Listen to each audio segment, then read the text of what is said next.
నమస్తే. Welcome to legend TV. ప్రస్తుతం నాతో పాటు బీసీ నాయకుడు జాజుల శ్రీనివాస్ అన్న ఉన్నారు. మాట్లాడే ప్రయత్నం చేద్దాం. ఇటీవల జరుగుతున్న ఈ బీసీ ఉద్యమాలకు సంబంధించి ఈరోజు ప్రెస్ క్లబ్ లో ప్రెస్ మీట్ కూడా పెట్టడం జరిగింది. ప్రధానంగా ఈ ప్రెస్ మీట్ గురించి కావచ్చు, కొన్ని బీసీల గురించి జరుగుతున్న అంశాల గురించి కావచ్చు చర్చించే ప్రయత్నం చేద్దాం. నమస్తే అన్న. నమస్తే బ్రదర్. ప్రధానంగా అంటే సడన్ గా ఈ ప్రెస్ మీట్ దేనికోసం, అసలు ఏం జరుగుతా ఉంది బీసీలకు? అంటే నిన్ననే బీసీ రిజర్వేషన్లు నిర్ధారించడానికి చేసినటువంటి డెడికేటెడ్ కమిషన్ రిపోర్టు సిఎస్ గారికి ఇవ్వడం జరిగింది. ఈ కమిషన్ చైర్మన్ గా ఉన్నటువంటి భూసాని వెంకటేశ్వరరావు గారు నవంబర్ 4వ తేదీ 2024 3 నెలల 6 రోజుల క్రితం ఈ కమిషన్ వేయడం జరిగింది. నవంబర్ 4న చేసినటువంటి కమిషన్ జీవో నెంబర్ 49 ద్వారా నెల రోజుల్లో కమిషన్ రిపోర్ట్ ఇవ్వాలని చెప్పి ఆ వేసిన సందర్భం లోపల ప్రభుత్వం ఉత్తర్వులు ఇచ్చింది. సరే, దాదాపు 3 నెలలకు పైగా పట్టింది. కమిషన్ అధ్యయనం చేస్తున్నా అని చెప్పింది. మేము ఊహించినాం, డెడికేటెడ్ కమిషన్ అన్న బీసీల రిపోర్ట్, బీసీల రిజర్వేషన్ల మీద న్యాయం చేస్తుంది, న్యాయం చేసే విధంగా రిపోర్ట్ ఇస్తుంది మేము అనుకున్నాం. కానీ అంతకంటే ముందే ఏ జీవో అయితే 49 రాష్ట్ర ప్రభుత్వం నవంబర్ 11 ఇచ్చిందో అదే జీవోలో ఇచ్చింది. సుప్రీంకోర్టు తీర్పును అనుసరించి 50% నాట్ ఎక్సీడ్ 50% రిజర్వేషన్, 50% సామాజిక రిజర్వేషన్లు దాటకుండా కమిటీ రిపోర్ట్ ఇవ్వమన్నది. అంటే ఒకవైపు కులగణన చేస్తావు, ఇంకొక వైపు బీసీ రిజర్వేషన్లు కామారెడ్డి డిక్లరేషన్ ప్రకారం 42% పెంచుతామంటావు. ఇంకొక వైపు ఏమో ఇది పెంచే ప్రయత్నం చేయకుండా కమిషన్కు చేతికి బేడీలు వేసి ఇలా రిపోర్ట్ ఇవ్వమంటే వాళ్ళు ఎట్లిస్తారు? అంటే ప్రభుత్వం యొక్క డొల్లతనం, ప్రభుత్వం యొక్క చిత్తశుద్ధి ఇలా లేదనడానికి సాక్ష్యాలు. ఈ రోజు ఎన్ని రోజులు బీసీలను మోసాలు చేస్తారు, ఎన్ని రోజులు బీసీలను మభ్య పెడతారు? అంటే బీసీలే దొరికిరా మీకు కాంగ్రెస్ పార్టీకి బీసీలను మభ్య పెడతానికి? మేము కులగణన రిపోర్టు తప్పుల తడక దాన్ని తిరస్కరిస్తున్నాం. మాకు ఇది బీసీ కులగణన పేరుతోటి అగ్రకులాల గణన జరిగింది తప్ప బీసీలకు కలలేదని చెప్పి మేము అందరం బీసీ సంఘాలుగా, బీసీ మేధావులుగా చింపి చెత్తబుట్టలేసినాం. ఆ రిపోర్టు చెత్తబుట్టలేసిన తర్వాత మొన్న 9వ తారీఖు శనివారం రోజు మంత్రి పొన్నం ప్రభాకర్ గారు సచివాలయంలో చర్చలకు పిలిచి ఆ రిపోర్టు మీద సుదీర్ఘంగా 4 గంటల సేపు చర్చించిన సందర్భం లోపల మేము చెప్పినాం, స్పష్టంగా చెప్పినాం, మీరు కులగణన రిపోర్టు పూర్తిగా తప్పుల తడక, బీసీలకు 21 లక్షల మందిని తగ్గించారు, అగ్రకులాలను 16 లక్షల మందిని పెంచారు. ఇలా ఈ కొననాలిక మంది వేస్తే ఉన్ననాలిక ఊడినట్టు అయిపోయింది బీసీల పరిస్థితి. మీరు బీసీ కులగణన పేరుతోటి బీసీలను తగ్గించే ప్రయత్నం చేసేదే తప్ప బీసీలను ఉద్ధరించడానికి ఏం లేదు అని చెప్పి స్పష్టంగా చెప్పినాం. ఆధారాలతో సహా ఆ 4 గంటల చర్చలు మేము ప్రూవ్ చేసినాం. దాంతో పొన్నం ప్రభాకర్ గారు, పాల్గొన్న కేశవరావు గారు, మధు యాష్కి గారు, అంజన్ కుమార్ యాదవ్ గారు, ఈర్లపల్లి శంకర్ గారు, బీసీ ప్రతినిధులంతా వాస్తవమే, ఇలా కొన్ని లోటుపాట్లు జరిగిన వాటి వాస్తవమే, మేము ముఖ్యమంత్రి రేవంత్ రెడ్డి గారితో మాట్లాడి మేము మీటింగ్ పెడతామన్నారు. ఇప్పుడు 3 రోజులు అయింది. ఇప్పటి వరకు ప్రభుత్వం నుంచి వైపు ఏమీ సమాధానం లేదు. ఒక విషయం, సర్వే రిపోర్ట్లు బయటకు వచ్చిన దగ్గర నుంచి కూడా బీసీలు దీని గురించి మాట్లాడుతూనే ఉన్నారు.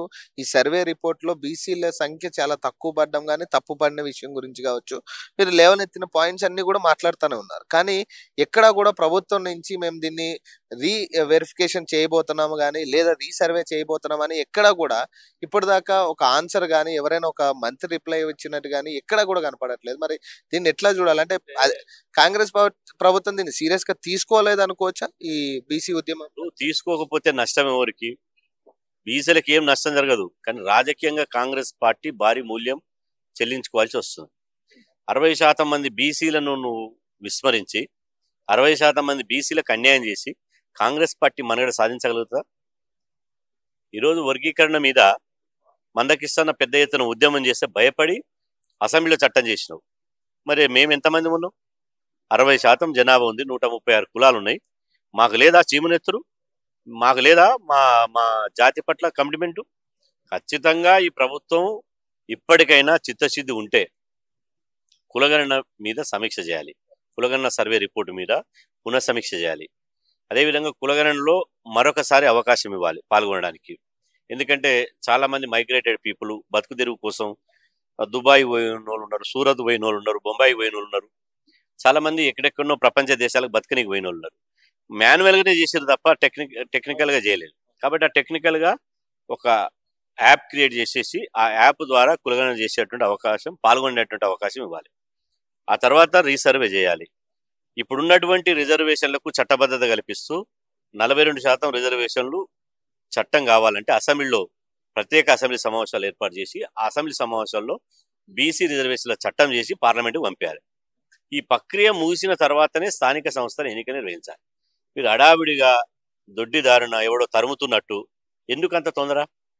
ఇంకా ప్రభుత్వం 4 ఏళ్ళు ఉంది కదా, ఏమయ్యేది ఉంది మీకు? ఎందుకంత హరీబరీ ఇవ్వాల్సిన అవసరం ఏముంది? తప్పుల మీద తప్పు చేస్తుంది. ఒక తప్పును తప్పించుకోవడానికి ప్రభుత్వం రెండో తప్పు చేస్తుంది, రెండో తప్పును తప్పించుకోవడానికి మూడో తప్పు చేస్తుంది. ఇవాళ కులగణన రిపోర్టు, సర్వే రిపోర్టు మంచి లేదంటే మూలిగా నక్క మీద తాటిపండు పడ్డట్టు ఇలా డెడికేటెడ్ కమిషన్ రిపోర్టు కూడా ఇలా బీసీలకు అనుకూలంగా లేదు. మరి ఎందుకు ఈ డెడికేటెడ్ కమిషన్, బొందల కమిషన్? ఏమిటికా కమిషన్? పనికిరాని కమిషన్. వేసినప్పుడు ఒక హైకోర్టు జడ్జిని వేయవలసిన అవసరం లేదా? ఒక రిటైర్డ్ ఐఏఎస్ ఆఫీసర్ని పెడితే ఏం చేసిండు? ఇవాళ రిటైర్డ్ ఐఏఎస్ ఆఫీసర్ పనులు పెట్టిండు. అంటే బీసీలకు అన్యాయం చేస్తానికే ఉన్నారా మీరు? బీసీల జీతాలు తీసుకుంటారు, బీసీల సొమ్ము తింటారు, బీసీలకి అగనెస్ట్గా రిపోర్ట్లు ఇస్తారా? డెడికేటెడ్ కమిషన్ ఉన్నదేమిటికి? మీరు పాత పద్ధతిలోనే డెడికేటెడ్ కమిషన్ రిపోర్ట్ ఏమొచ్చింది అది తెలవాలి ప్రజలకు. 2019లో టీఆర్ఎస్ ప్రభుత్వంలో ఏ విధంగానైతే బీసీ రిజర్వేషన్లు కోత పెట్టి 34 ఉన్నటువంటి రిజర్వేషన్లను 23% తగ్గించి ఎస్సీ ఎస్టీలకు జనాభా ప్రకారం ఇచ్చిన తర్వాత మిగిలితే బీసీకి ఇవ్వండి అని చెప్పింది. అదే పాత పద్ధతిలో కొత్త సీసాలో పాత సారా అన్న చందంగా అదే పాత చింతకాయ పచ్చడి లెక్క రిపోర్ట్ ఇచ్చింది తప్ప ఇలా డెడికేటెడ్ కమిషన్లో కొత్తదనం ఏమి లేదు. కానీ ఈ డెడికేటెడ్ కమిషన్ ఇచ్చిన ఆధారాలు కావచ్చు, లేదంటే ఇప్పుడు సర్వే ప్రకారం కావచ్చు, ప్రభుత్వం చేస్తున్న ఈ వర్గీకరణ అంశం కావచ్చు, ఇవన్నీ చూస్తా ఉంటే బీసీలని వెనకబాటు చేసే పరిస్థితులు కనపడతా ఉన్నాయి. ఎందుకంటే రాజకీయంగా వీళ్ళు వెనకబాటు చేస్తేనే రెడ్ల రాజ్యం నడుస్తుంది. ఈ కాన్సెప్ట్ ఏమైనా నడుస్తుందా? ఇప్పుడు మేము ఒక ప్రభుత్వం మీద నిందలేయడానికి మాది ఒక రాజకీయ పార్టీ కాదు. ఇక్కడ గమనించాలి, it is a social organisation. అంటే మా జాతికి అన్యాయం జరిగినప్పుడు అన్యాయం జరిగిందంటాం, మేలు చేసినప్పుడు మేలు జరిగిందంటాం. వాళ్ళని రాజకీయంగా విమర్శించి మేము రాజకీయ మైలేజ్ పెంచుకోవడానికి మేము ఓట్ల కోసమో సీట్ల కోసమో రాజకీయ పార్టీ కాదు, ఒక ఉద్యమ సంస్థ. మీరు చేసినటువంటి ఇంటెన్షనల్గా చేసినటువంటి తప్పులు కానీ ఉద్దేశపూర్వకంగా చేసినటువంటి మీ తప్పుడు విధానాలు కనపడుతున్నాయి కదా. అంటే మీ రెడ్డి రాజ్యాన్ని మళ్ళీ ఒక 5 ఏళ్ళలో 10 ఏళ్ళలో మళ్ళా నిలుపుకోవడానికి మీరు చేస్తున్న ప్రయత్నమే కదా. బీసీ కులగన చేసి ఎవడన్నా సిగ్గు తప్పినోడు, ఓనికన్నా దమాకుంటే, కనీసం చదువుకున్నోడైతే జ్ఞానం ఉంటే బీసీలకు లెక్కలు ఎట్ట తగ్గుతాయి, అగ్రకులాల లెక్కలు ఎట్ట పెరుగుతాయి? అసలు అగ్రకులాలు కులాల లెక్కల పాల్గొనలేదు, అయినా ఎట్లా పెరిగినాయి? ఎట్ట పెరిగిన సమాధానం చెప్పాలి. దీన్ని ప్రూవ్ చేసినాం. ఈ కులగణన మీద రేవంత్ రెడ్డి ప్రతిపక్షంలో ఉన్నప్పుడు ఏం మాట్లాడిండో కూడా వినిపించడం. కాబట్టి ఇక్కడ చిత్తశుద్ధి కావాలి.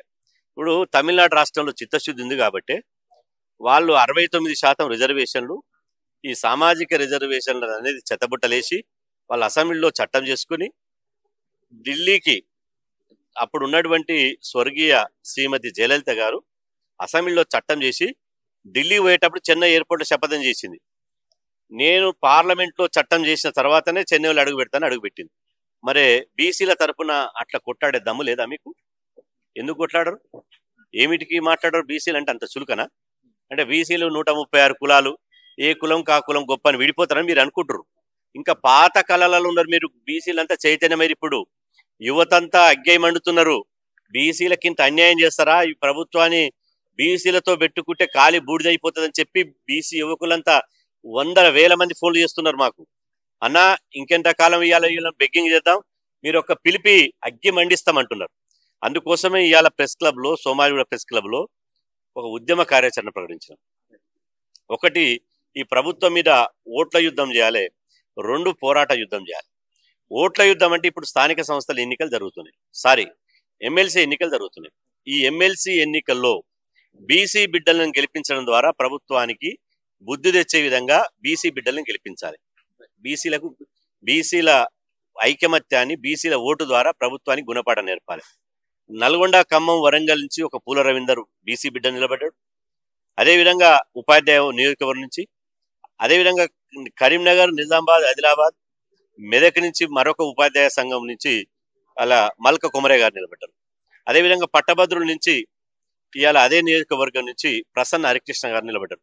ఈ ముగ్గురు బీసీ బిడ్డలను ఓట్లేసి గెలిపించడం ద్వారా బీసీల ఓటు బీసీలకని నినాదంతో ఖచ్చితంగా ఊరు వాడ తిరిగి అందరినేకం చేసి గెలిపించడం ద్వారా ప్రభుత్వానికి చెంప చెలివినిపించే విధంగా ఒక గుణపాఠం చెప్తాం. రెండో గుణపాఠం, రెండొక పోరాటం ఈ మార్చి 9న వేల మందితోటి బీసీ కులగణన రణబేరి పేరుతోటి ఇలా చలో హైదరాబాద్ పిలుపునిస్తున్నాం. ఈ కులగణన రణబేరి ద్వారా బీసీల యొక్క సత్తా ఏంది, బీసీల ఐకమత్యం ఏంది, మా రణబేరి ద్వారా ఈ ప్రభుత్వానికి రుచి చూపించబోతున్నాం. రైట్ అండి. ఇప్పుడు మందకృష్ణ గారి పేరు వచ్చింది కాబట్టి ఇందాక మనం మాట్లాడదాం. ఈ మందకృష్ణ మాదిగ గారు ఏదైతే ఎస్సీ రిజర్వేషన్ కి సంబంధించి అనౌన్స్మెంట్ వచ్చిన తర్వాత కూడా మాకు అన్యాయం జరుగుతుందంటూ కూడా ఆయన ప్రెస్ మీట్లు పెట్టడం జరిగింది. ఈ రోజు మందకృష్ణ గారితో సీఎం రేవంత్ రెడ్డి గారు భేటీ అవ్వడం జరిగింది. మరి ఎందుకు బీసీల ఉద్యమం కూడా జరుగుతా ఉంది కదా పేర్లాలుగా, మరి బీసీలతో ఎందుకు ముఖ్యమంత్రి అంత చర్చకు కావచ్చు, మీటింగ్ కావచ్చు, ఏదైనా కూడా దీని మీద ఎందుకు చర్చించట్లేదు? ఇప్పుడు ముఖ్యమంత్రి గారికి ఎవరో తప్పుదో పట్టిస్తున్నారు. ఆయనకున్నటువంటి సలహాదారులా లేకపోతే ఆ రెడ్డి సామాజిక వర్గమా? ముఖ్యమంత్రి గారు స్వతహాగా కులగణన చేసేటప్పుడు మమ్మల్ని పిలిపించుకుని వాళ్ళు ఓపెన్గా మాట్లాడారు. సీన్ భాయ్, ఇది ఖచ్చితంగా కులగణన ఓన్ చేసుకోండి, మీకోసం రాహుల్ గాంధీ గారు చెప్పారు, కులగణన చేసిన తర్వాత ఎన్నికలకు పోతాం, కేంద్ర ప్రభుత్వం నుంచి నిధులు ఆగిపోయినా సరే కులగణన చేసి 42% రిజర్వేషన్లో మాట నిలుపుకున్నాకనే పోతామన్నారు. మేము నమ్మినాం. కానీ రేవంత్ రెడ్డి గారిని ఈ విషయంలో మేము ఈ సర్వే రిపోర్టు తప్పుడని చెప్పి ఇప్పటికీ వారం 10 రోజులు అవుతుంది. రాష్ట్ర వ్యాప్తంగా బీసీలంతా ఆందోళన వ్యక్తం చేస్తారు. అయినప్పటికీ కూడా ముఖ్యమంత్రి గారు దీని మీద స్పందించినట్టు మాకు కనపడతలేదు. అంటే నాకు తెలిసి ముఖ్యమంత్రి గారు ఆదేశాలతోటే, ముఖ్యమంత్రి గారు చెప్పినట్టే గౌరవ మంత్రి పొన్నం ప్రభాకర్ గారు సచివాలయంలో ప్రభుత్వ పరంగా మీటింగ్ పెట్టాడు. అంటే ముఖ్యమంత్రి ఈ విషయంలో స్పందించారని నేను అనుకుంటున్నాను. కానీ ముఖ్యమంత్రి గారు ఉన్నత స్థాయి సమావేశం పెట్టాలి. ప్లానింగ్ డిపార్ట్మెంట్ వాళ్ళను, పంచాయతీరాజ్ డిపార్ట్మెంట్ వాళ్ళను, అదేవిధంగా బీసీ వెల్ఫేర్ డిపార్ట్మెంట్ వాళ్ళని పెట్టి మమ్మల్ని పిలిచి చర్చలు జరిపి దీనికి ఒక పరిష్కారం చూపించాలి.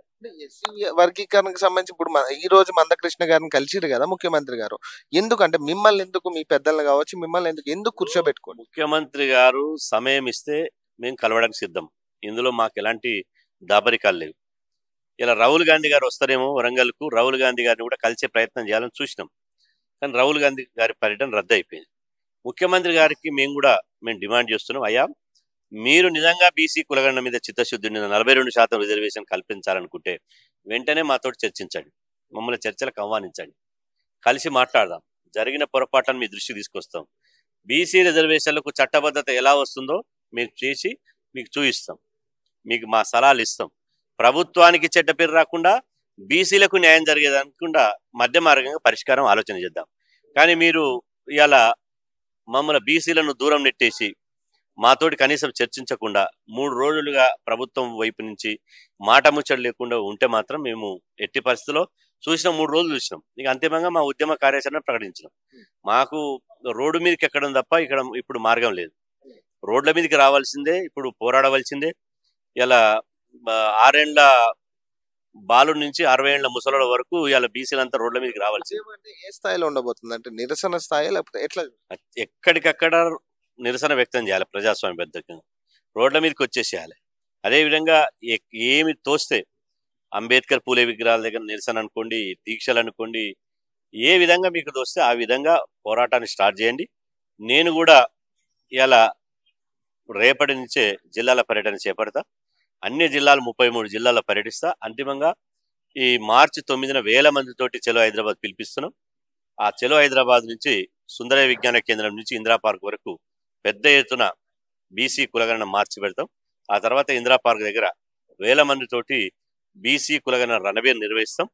బీసీలకు మంచి చేసి కాంగ్రెస్ ప్రభుత్వం బీసీ ప్రభుత్వం అనుకుంటుందా, లేకపోతే మాకు ఆ రెడ్డి కుల స్వభావమే ఉంది, మేము కూడా అదే పద్ధతిలో పోతామని చెప్పి బీసీలతోటి పోరాటానికి సిద్ధమవుతుందో కాంగ్రెస్ తెలుసుకోవాలి.